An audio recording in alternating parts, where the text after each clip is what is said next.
So, good day po sa lahat. So, ito po si Angelo, operator ng eGiant 60cm DTF printer dito sa Uyo. So, last week nakapag-run po ako ng 116 meters.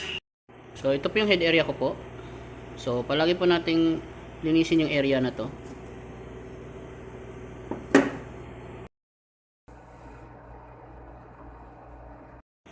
So, nandito po yung EVR, tsaka po yung ground. So, sa ink level naman po, tama lang po.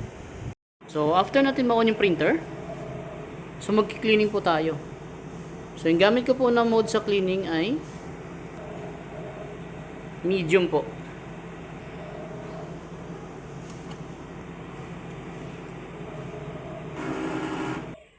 So, after natin mag-cleaning, so magna-nozzle test po tayo.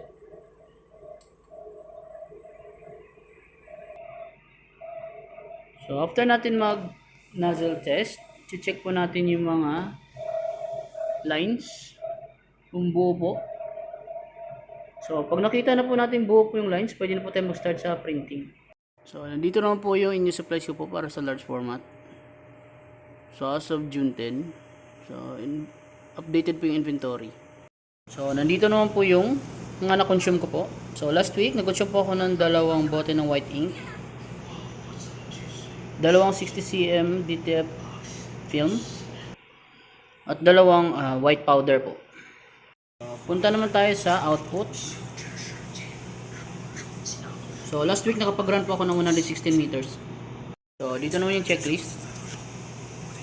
So, dito po yung checklist ko po sa IG.